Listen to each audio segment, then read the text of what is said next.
বিসমিল্লাহিররহমানিররহিম। BCS মিশনে আপনাকে স্বাগতম। আজকে 12তম বিসিএস বিষয় সাধারণ জ্ঞান পার্ট 1 নিয়ে আলোচনা করব। 1 নম্বর, ঢাকা থেকে সরাসরি নোয়াখালী যাওয়ার আন্তঃমহানগরীয় ট্রেন কোনটি? উপকূলীয় এক্সপ্রেস। বাংলাদেশের বৃহত্তম হাওর কোনটি? হাকারুকি। কিংডং এর উচ্চতা কত? 1230 মিটার। নোট: বাংলাদেশের সর্বোচ্চ শৃঙ্গ তাজিং-ডং বান্দরবান জেলায় অবস্থিত, যার বর্তমান নাম হচ্ছে বিজয়। এর উচ্চতা হচ্ছে 1231 মিটার। 4, একটি কাঁচা পাটের গাইটের ওজন 4.5 মণ। গঙ্গা নদীর পানি প্রবাহ বৃদ্ধির জন্য বাংলাদেশের প্রস্তাব। নেপালের জলাধার নির্মাণ।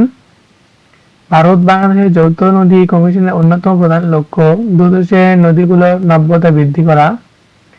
স্বাধীন বাংলাদেশের পতাকা প্রথম উত্তোলিত হয়েছিল 1971 সালের 2 মার্চ। নোট: প্রথম পতাকা উত্তোলন 2 মার্চ ঢাকা বিশ্ববিদ্যালয়ের বটতলা ছাত্র জনতা সমাবেশের তৎকালীন ডাকসুর ভিপি আসম আব্দুর রব স্বাধীন বাংলাদেশের পতাকা প্রথম উত্তোলন করেছিলেন। 2 মার্চ জাতীয় পতাকা দিবস। নকশাকার শিবনারায়ণ দাস। গাম্ভীরা বাংলাদেশের কোন অঞ্চলে লোকসঙ্গীত? হচ্ছে রাজশাহী অঞ্চলে। বিখ্যাত ঢাকা তারা মসজিদ তৈরি করেছিলেন মির্জা আহমেদ জান। কোন শাসকের সময় থেকে সমগ্র বাংলা ভাষাভাষী অঞ্চল পরিচিত হয়ে ওঠে বাংলা নামে? শামসুদ্দিন ইলিয়াস ছাড়।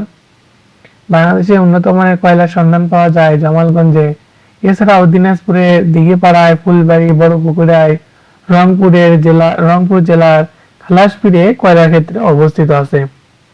বাংলাদেশের চীনামাটির সন্ধান পাওয়া যায় বিজয়পুরে।